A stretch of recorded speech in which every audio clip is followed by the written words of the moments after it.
If you get that, just know it's going to be sent out to all of you afterwards, as well as the presentation. And that way, if you have any questions, you can always reference that back in case you can't get a hold of me. But if you have a question, when I go into share mode, I cannot see you. So just make sure that you take yourself off speaker, and I'll help answer any of those questions that come through. All right, go ahead. Are we able to see? Yes. Awesome. Thank you so much, Grace. I appreciate it. As most of you know, I'm sure I've met with most of you. My name is David Heller, and I am the Chief International Officer for Team Durham, working within the international office, but also helping all of our student athletes that are coming from all over the world to join us from outside of the UK. So in this presentation, I'll cover quite a few different areas.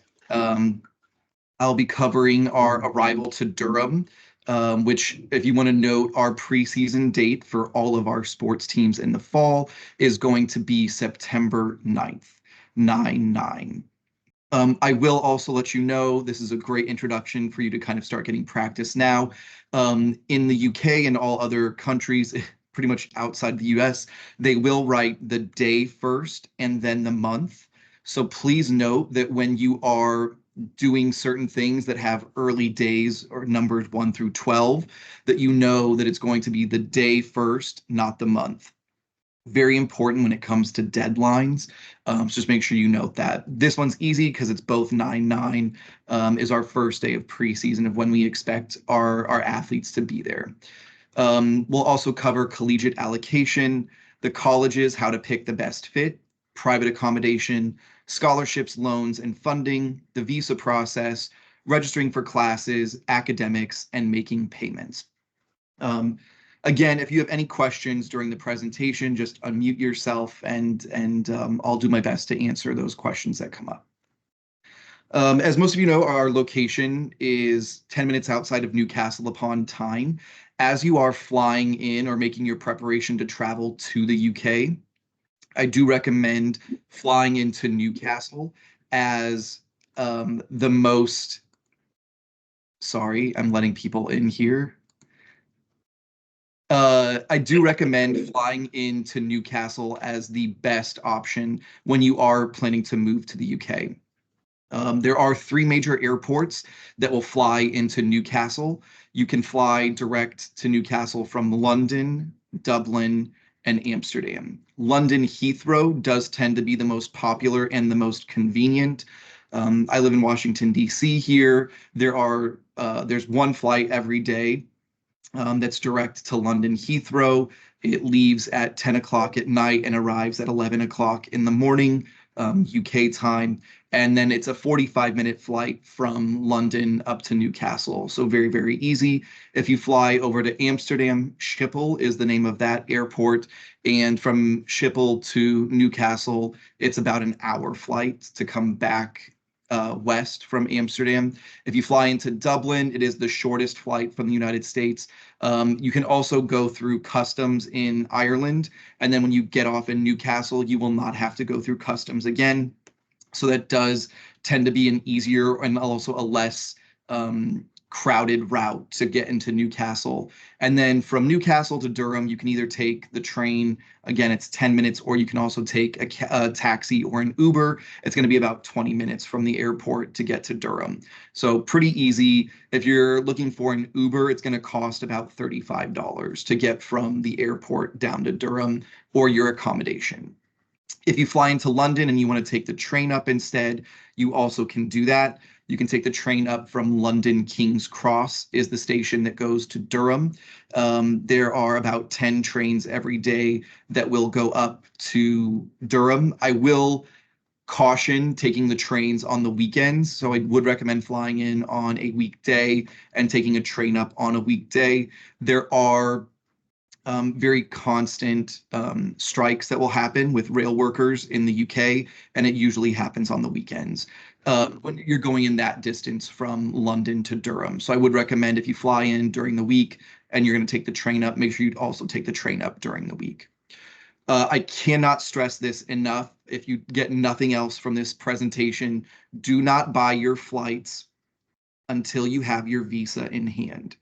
Um, I will give one caveat to that, that you can buy a refundable flight before then. What we don't want to have happen, which what happened last year, is someone showed up without their visa and thought they could just get it sent to them.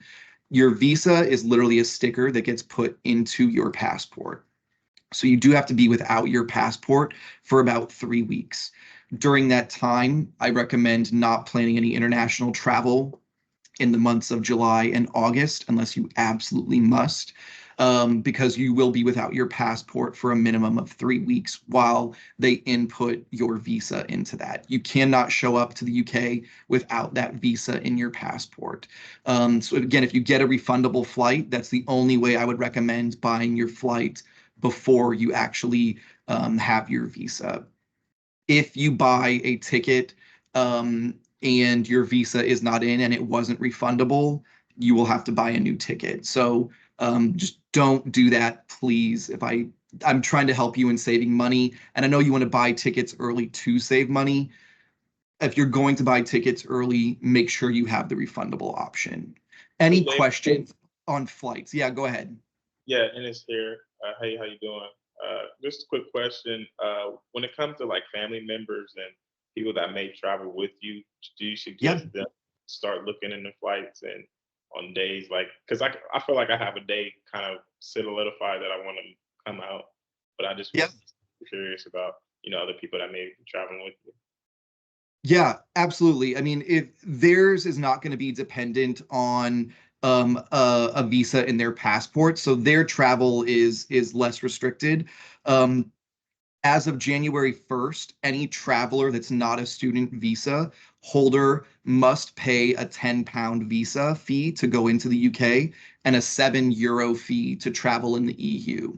So please let your family members know that those are requirements now to travel in Europe as a result of Brexit. There are some things that have trickled down, not trickulated, trickled down as a result of that. So just make sure that they've covered their visa for their stay while they're in the UK. But their travel plans they do not have to have a visa in the same way that you will have to have a visa.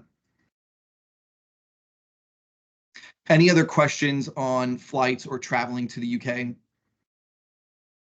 Again, I will send you a very detailed description later on in the summer.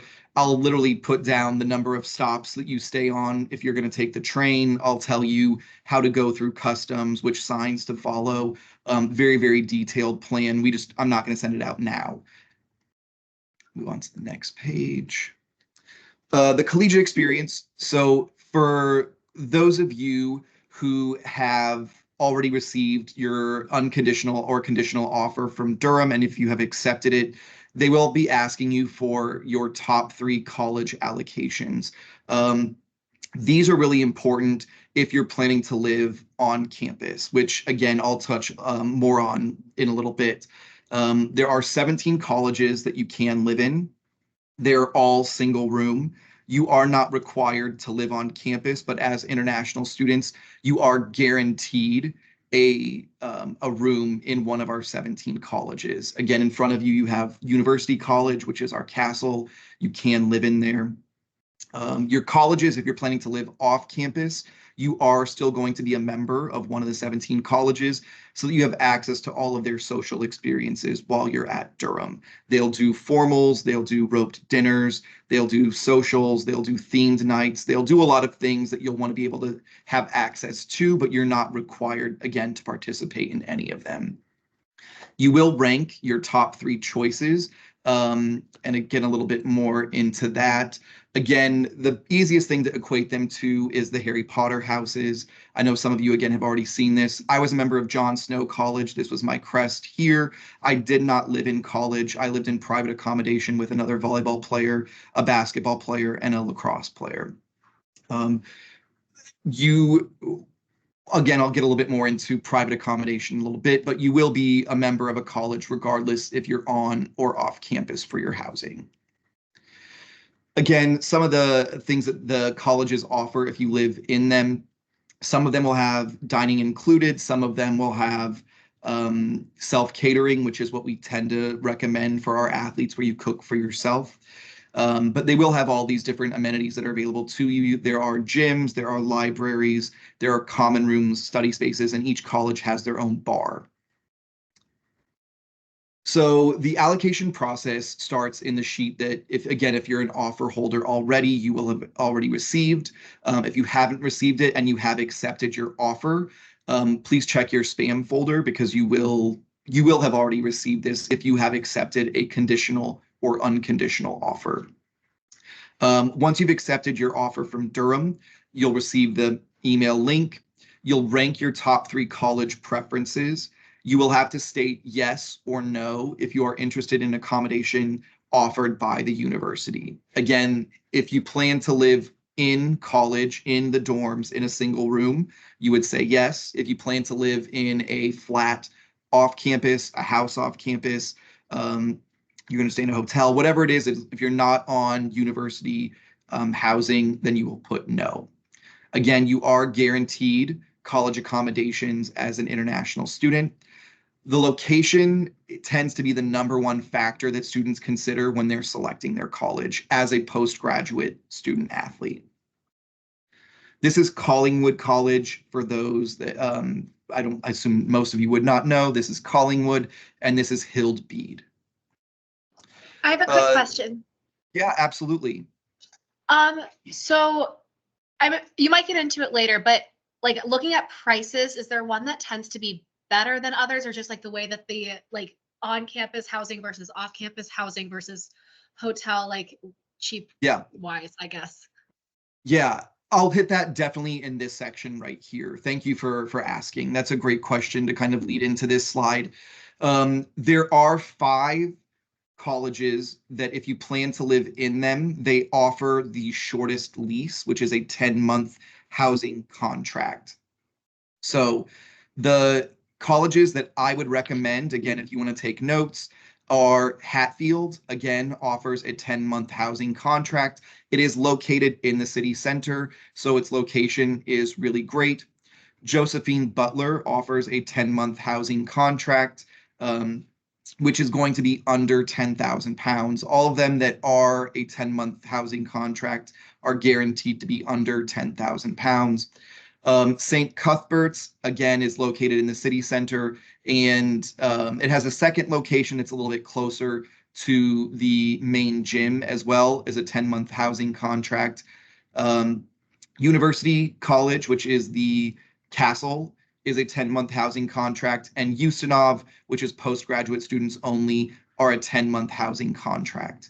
The other 12 colleges will be a 50-week a lease, whereas all of the 5 I just mentioned, Hatfield, Josephine Butler, St. Cuthbert's, University, and Ustinov, will be a 43-week lease that you have while you're staying in them.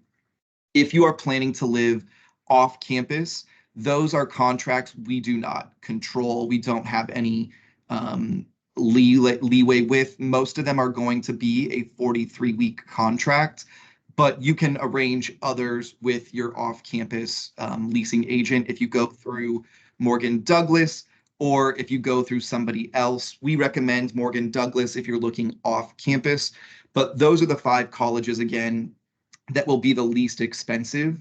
And it also has on here either catered or self-catered. Some of them only offer catered. Some of them only offer self-catering. Some of them offer both.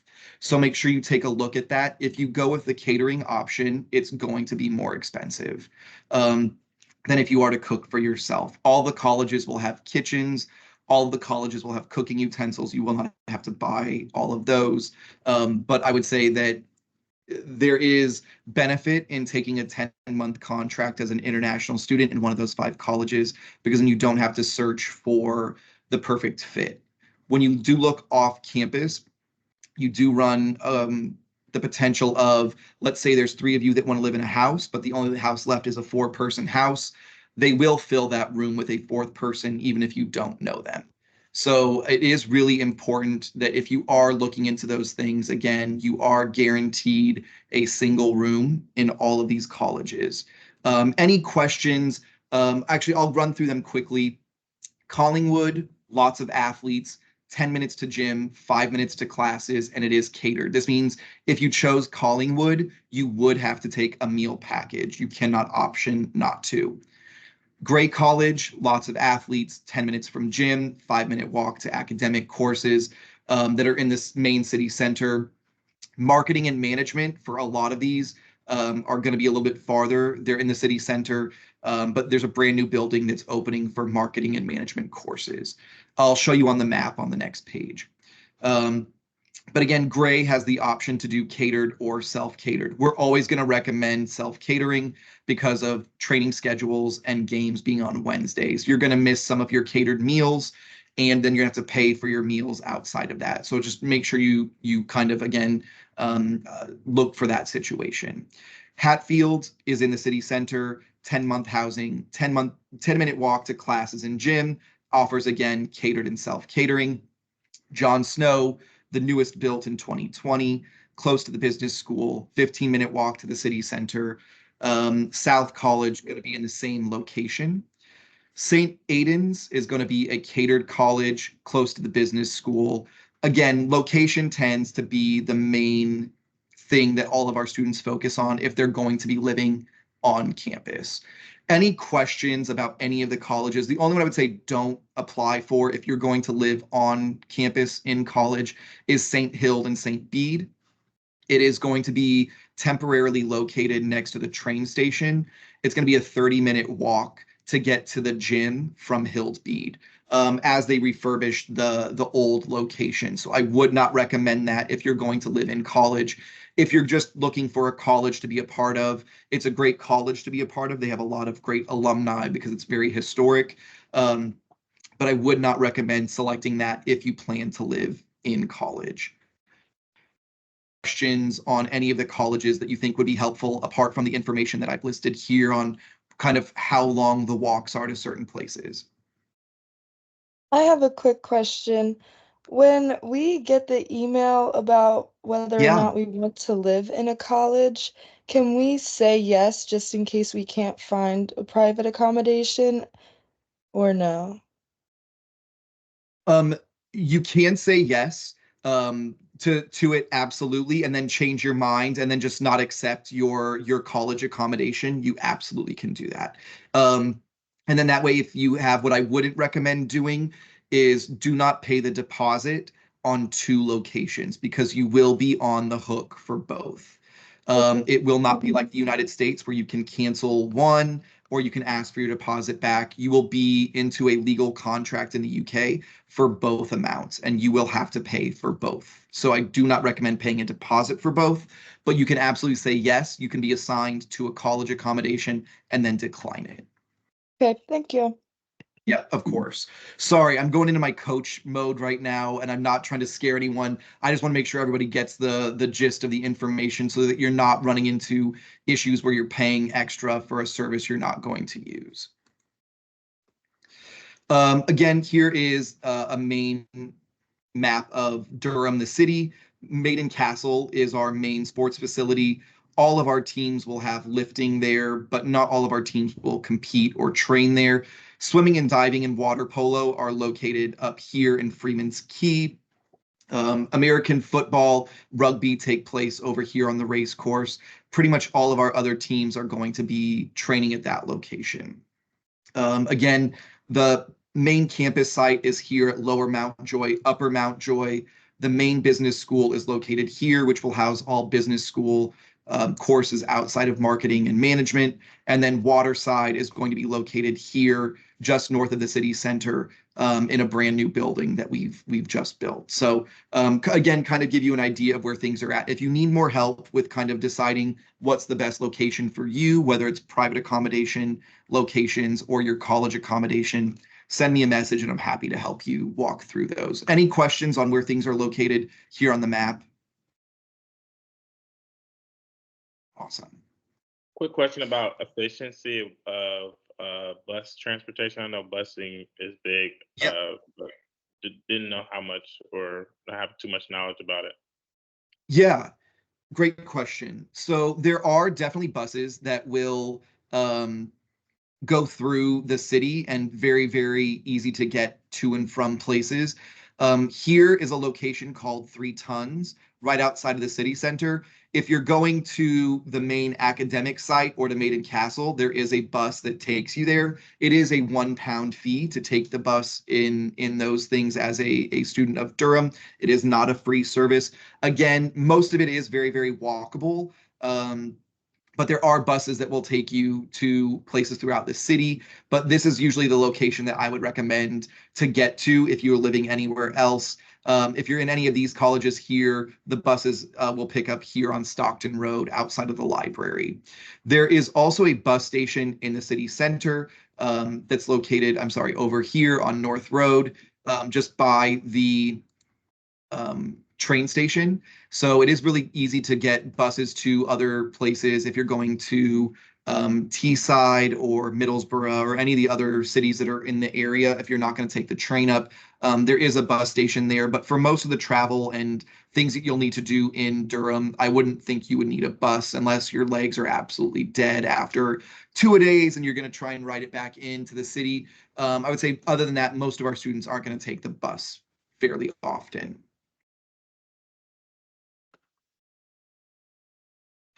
Private accommodation, we do recommend using Morgan Douglas. That's who I used while I was a student there. Karina is still there. I know they may be difficult to get a hold of. If you're having issues, please reach out to me. I'm in a call every week with other members of staff who work closely with Karina, and we're happy to check on things for you. If you're not getting a response, please reach out to me. I'm happy to take care of that. Rates start for living off campus at £120 per week. UK rates are always going to give you the cost by week and not by the month. So I would very much make sure you pay attention when you're looking at the cost. It's not going to be for the month, it's going to be by week. I don't know why they do that, but that is what they do. Again, I don't want you signing a contract thinking that you're going to be paying £270 per month and it ends up being £270 per week. That's a very, very large difference of what you're going to have to pay. So just make sure you're paying attention to those contracts as they come through. Most private accommodations are going to include a bed, desk, wardrobe, we would call like a closet, standing closet, and cookingware. Ask your leasing agent what all is included in your property. Also ask about bill payments for Wi-Fi, water, and electricity.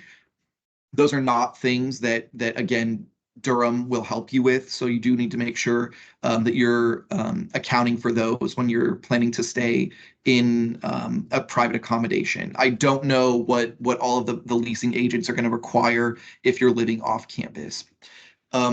Slightly comedical, and I can't get around the name of it. It is Poundland. It is the British version of the dollar store. It will be your friend. Anything that you need cheap and doesn't need to be high quality, you can definitely find at Poundland. There is one in Durham. There are several other shops where you can get things inexpensive. But if you're sending over things I would not recommend to bring with you would be towels, bedding, ship all of that. You can use Amazon or you can go to any of the stores in Durham and purchase all of those things. I just wouldn't want you to take up valuable luggage space with things that take up a lot of room. And again, we'll send you a list of things, whether you're living in private accommodation or in college, of what to bring with you and what you can probably buy while you're in the UK fairly inexpensively. Huge one. Again, everyone should probably take note of this one for scholarships, loans, and funding.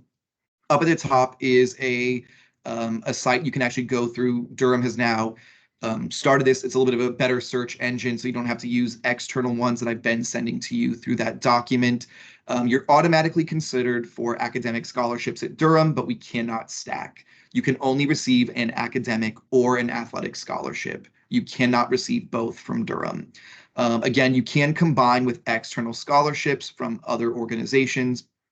If you need help with any of the application processes, please schedule a meeting and I'm happy to help out. I definitely recommend NCAA postgraduate scholarships, conference office postgraduate scholarships, Rotary Club, search for bursaries, the GI Bill if you are applicable. You are able to work up to 20 hours per week. The minimum wage starts at $15, pounds per hour. Let me know and I can add you to our list of students who are looking for jobs. Send me an email and I'll happy to add you. A lot of our students will end up working at the college bar. Again, very, very easy job. A lot of our athletes will work in the library, scanning people in and out. They'll work at the gym, scanning people in and out. You are not required to work on campus. If you're going to work, you can work off campus. In the US, you can only work at your institution, but in the UK, you are able to work at an outside institution. So if you got a job up in Newcastle, you don't have to worry about staying in Durham to work. And then also, if you are going to be applying for loans, US, Canada, Mexico, UK, or EU, you usually will get your deposit waived. So please let me know if you plan or haven't already submitted loan information, and I will connect you with another Karina who works in our loan department. Any questions regarding scholarships, loans, and funding?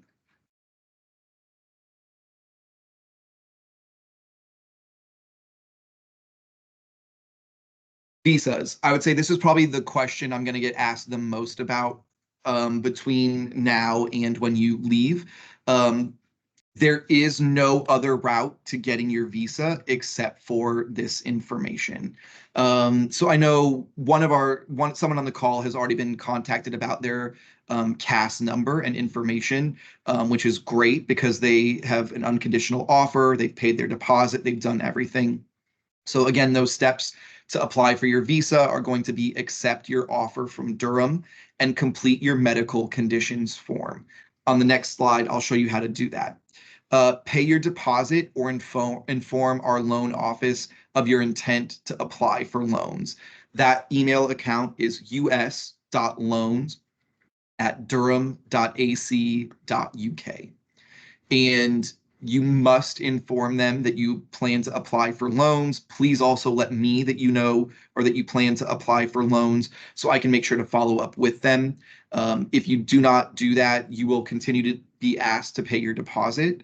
And if you don't pay your deposit after a certain amount of time, they will deactivate your application and your offer. So it's usually about 4 months. So I think everyone on this call is good for now. But again, you must pay your deposit or notify us that you're applying for loans. You must confirm your passport information.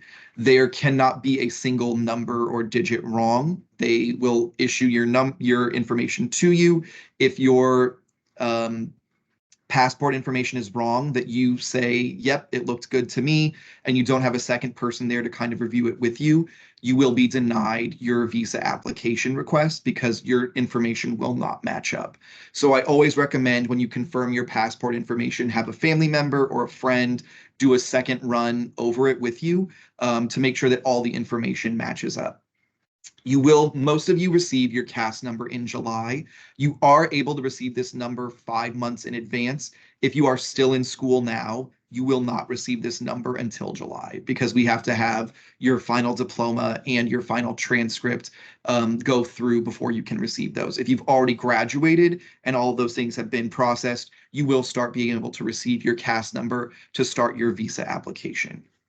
Once you have your CAS number, you go to gov.uk and you will apply for your visa. It is very simple to walk through.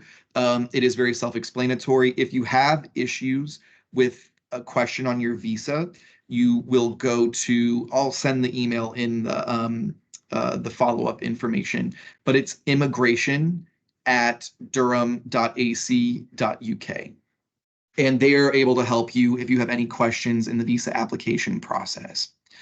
Once you have applied for your visa, you will pay the fee for that as well as the healthcare surcharge, again, because the UK has a universal healthcare system. You will schedule a biometric appointment. Again, these are going to be very important depending on where you're coming from. Most large cities will have a location where you can do a biometric appointment. There are select cities across the United States that will have a visa application center that you can go to. Or if you live in New York City, you can also go there to the main application center. But when you do your biometric appointment, what they will do is they will scan your fingerprints. They may do a facial recognition scan or a retinal scan to, again, prove you are who you say you are. Once you arrive in the UK, they will make you scan your fingerprints. Again, not because you're a criminal or you've done anything wrong. They have to prove you are who you say you are as a student coming in on a visa. You may have to do it every time you travel out of the UK, but again, it takes 5 seconds to do. It's very, very quick. And then you'll always have your visa inside of your passport as well. After you have completed your biometric appointment, you will send your passport and biometric info in the mail. Yes, I know it's scary. We have not had any issues with it in the 15 years that Team Durham has had American postgraduate students, but you do have to send your passport in the mail to the processing center in New York. Once they have received your information, it takes about 3 weeks to receive your visa and your passport back. So again, that's why I recommend in July and August, if you can help it, I do not recommend international travel or any time that you're going to need your passport, because you will have to have that be away from you for a minimum of 3 weeks. You can pay to expedite it. You can pay to have it done sooner than that. But again, those costs are on you if you choose to expedite it. That's not something that Team Durham can help with. Any questions on the visa process? Again, you cannot jump any of these. You must go in order. I had a quick question. Yeah. Is that the same for, I guess, all countries that we have to send it to New York, even for like No, Australia? I am so sorry. Ella, thank you so much for asking. I am so used to having American students on these calls. So your process is going to be similar, but obviously you'll have to send it to, I believe the main center is in Sydney, or I'm fairly certain that's where it's located. Is that where you went when you did your visa, or send it when you came to the US? Yeah, I had to go to the embassy in Sydney. So yeah. Okay, Yeah. cool. Thank you. So He's freaking me out there for a minute, but no, we're no, no, good. no. Yes, no. You will not have to do that. That will be in Sydney for you, as well as Canada. I will caution that there are fewer centers in Canada, as well as in Mexico. If you go to the gov.uk website, it'll tell you a list of all the cities where you can do your biometric appointment and where you'll end up sending your passport to. Um, there is an option to do in person. I do not recommend in person in America, because there is no guarantee you'll get it same day in New York, and staying in New York for more than a day can be very expensive. But yeah, if any other questions on the visa process?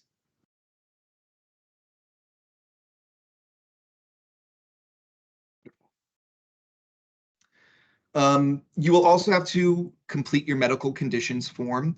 This is taken directly from the website. If you're an offer holder from Durham, they'll send a request action through your applicant portal asking you about your medical conditions. You'll need to submit information through your application portal by clicking on the arrow next to your course and choosing the Submit Medical Conditions option. It's important you do this as soon as possible so that they can discuss any additional care that you may need while you're at Durham. And then all the contact information is also listed there if you would rather go straight through disability services. The main one that I will mention on this call is that ADHD and ADD medication in the UK is highly different than how it is treated here in the United States. Adderall and Ativan are not allowed substances in the UK. So we do have a plan. If you have those medical conditions, please, if you do not need to let me know, but Durham, once you have filled out this medical conditions form, they will help you with the process of what you would have to do to be treated for that in the UK with the medications that are legal in the UK. So I'm not trying to get anyone arrested for, peddling Adderall across borders or anything like that. So it is important for you to know now it is not a substance that you will be able to get from behind the counter or through a pharmacist while you're in the UK if you have ADD or ADHD. But again, there is a plan in place for the treatment of students that have those. And again, that's if you have questions, I definitely recommend reaching out to disability services ahead of time. Registering for modules, again, you're going to look at this if you've studied here in the US. These are not spelled incorrectly from a British standpoint, which you will have to write all of your essays and your assignments in British English. So you need to make sure, again, I know the enrollment here is not spelled with two L's like it would be here in the United States, or program is also spelled differently. A very, very simple fix on your keyboard or on your phone, just to make sure you're self-correcting and auto-correcting in British English and not American English.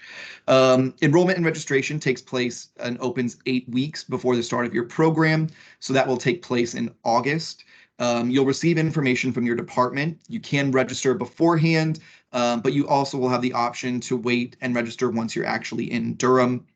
Your campus card, when you enroll with the university, you'll also need to upload a photograph for your campus card. There are restrictions on what it has to be. It's usually a white background. It's usually shoulders and above, pretty similar to what you would have for your passport. And you're able to collect your campus card from your allocated college, or you can also pick it up from the Bill Bryson Library, which is where our IT department will be located. Registering for modules, again, most of your courses are going to have elective modules. If you want to wait until you're on campus and ask a professor what they think might be a better route for you, you do have that option. You just have to be registered before classes begin. October 7th is our first day of classes this coming fall.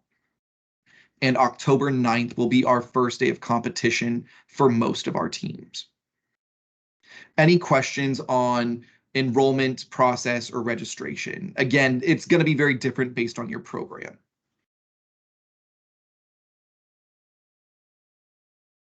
Wonderful. Okay, I just want to get it right. Did you say competition, like games, begin on October? Yes. Yep. Yeah, for all of our sports, we'll begin competition in October. Wednesday afternoon is designated for university sport. So our teams that compete on Wednesdays, because not all of our teams, American football is usually on the weekends. Our teams that are competing on Wednesdays, there are no classes Wednesday afternoon. So you're not missing any classes for your competition, which is really nice. But yeah. Any other questions? Awesome. Sorry, I'm gonna jump back. Sorry, the Yeah. registration. Is there any downside to waiting until you get to campus to register? Like, do modules fill up for the electives and such? Some of them will, especially in the more popular, I would say, business courses. I would say that if you are really concerned within that, you can definitely reach out to me. If it's in the business school, I'm happy to help. If it's in another program, then I can definitely connect you with the right person within that program that would help give you the right electives that kind of benefit your career goals. Okay, thank you. Of course. Assessments and grading is one of the last things I'll hit upon when it comes to classes in the UK. Again, some of you have seen this, some of you may have not. All of you are high academics. You wouldn't be interested in coming to Durham if you weren't.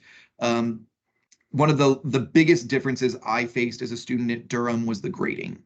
I was an all A student while I was in my undergraduate degree, all A's in my MBA. And when I got to the UK, the number scale really threw me for a loop. Everything above 50% is considered a passing grade in the UK. A 50 to 60 is the equivalent of a 2.2. That's really important if you plan to stay in the UK and apply for jobs. Most jobs will require you to graduate with a 2.1 or higher, meaning that you average a 60% or higher on all of your classes while you're at Durham. A first degree, or what we would call an A, would be a 70% and above. I will curb expectations now. A 75 is the highest grade you can expect to receive while you're at Durham. I don't want you like freaking out about I'm so used to getting 90s and this scale is 100% different. You cannot compare apples to British scones. Like they are not the same. And if you allow yourself to spiral over the I have to get a 90, I have to get 100, you will not have a successful academic career at Durham. You have to get into your mind that 70 is an A. It is an A, and there's no other way around it. It's an A. A 60 to a 70% is a B. And that's again what we would equivalent to here in the US as an honors degree. And in first would be a high honors degree that you would be graduating with. They call it in the UK distinction. The biggest other difference when it comes to assessments and grading is while you are in your master's courses, most of your assignments are going to be a written assessment, and you will have one grade in most of your classes. You'll have a formative assignment that you're given a topic, you write on the topic, you turn it in, the professor grades it to make sure that you have the style that they want down, the content correct, you're citing your sources is the correct way done, all of those things, but that grade will not count towards your final grade. That's called a formative assignment. It's formative of how you want to score your grade. Then what you have is a summative assignment. Your summative assignment is the one that actually counts towards your grade for the class. So formative is compulsory. You want to make sure that you do complete it, but if you tank it, you have notes that you're given by your professor on ways that you can improve your score for the one that actually counts for your grade, the summative assignment. There are tutors that can help with all of these things. There's a writing center. Again, you can always ask me if you have any issues that come up. But those are two big differences between the US system and the UK system.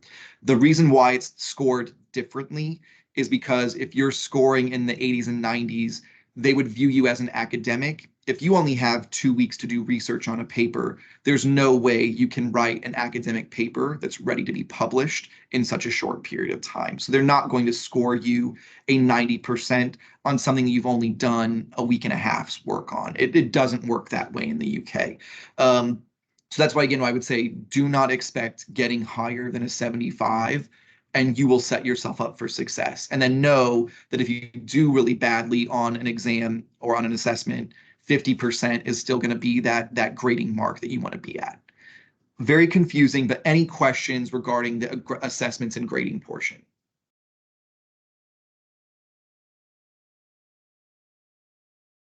Wonderful. Another really important one, it's the last one I believe I have on here, making payments to Durham.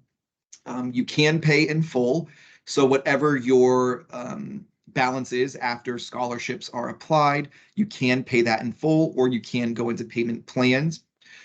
Most payment plans are going to be 3 terms, as we have 3 terms in our academic year.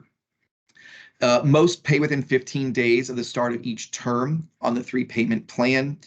So it'd be the 1st to the 15th of October, the 1st to the 15th of January, and then the 1st and through the 15th of April.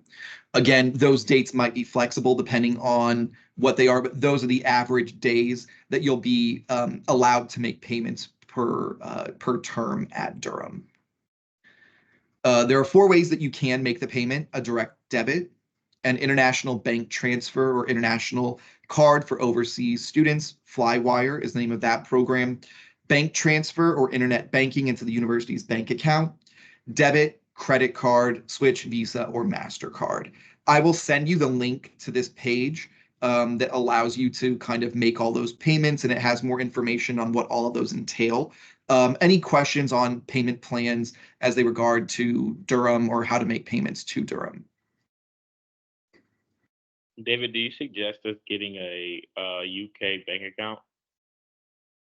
You will be required to have a UK bank account, and that information will be on here as well in the follow-up email. A lot of our students will end up getting a bank account that's active there and here. There are certain banks, like Lloyd's is one that's located right in the middle of the city center, that tends to be popular because it's a bank here in the US as well. But I'll make sure to include the banking information as well. You do have to have a university letter. It's usually set up once you're in Durham. because you'll have a letter from the university that states that you are a student, even though you don't have a permanent address in the UK. Any other questions with payments? Wonderful. I That's have a good. question. Yeah, Um, absolutely. I have a British passport as well as a German one. So do Yeah. I also need to have a British bank account, or do I can just pay with my MasterCard? I believe you'll be able to pay with your MasterCard because you have a British passport. And because you have a British passport, you also will not be subject to the visa payment. And I don't believe you'll have to pay the healthcare surcharge as well because you have that passport. Perfect. Thank you. Yeah. Any other questions I can help with? I know this was a long haul, but things I can help with that may be beneficial as you're planning, even if they don't pertain to what we kind of covered already.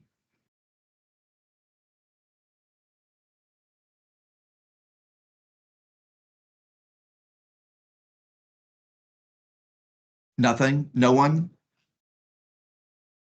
Awesome. Well, thank you all so much. I'm going to stay on if somebody has a question they don't want to feel like asking in front of everybody. Really appreciate all of your time. I'm here for all of you to make this process smooth. If you're ever feeling stressed out, send me a text, send me an email. I'm here to help. I don't want you feeling like you don't have someone that you can connect with. I'm here in the US for most of May. I will be in the UK for all of June and July, but I'm still accessible and will be answering emails, can still set up calls that way if you need something. But reach out if you need anything. I'm here and appreciate you. I'm so excited for all of you. I can't wait for you to get over to Durham and just really enjoy the entire experience. You guys are going to love it. So thanks again so much, and we'll chat again soon. Thanks. Thank you. Of course. Thank you, David. Thanks, Of David. course.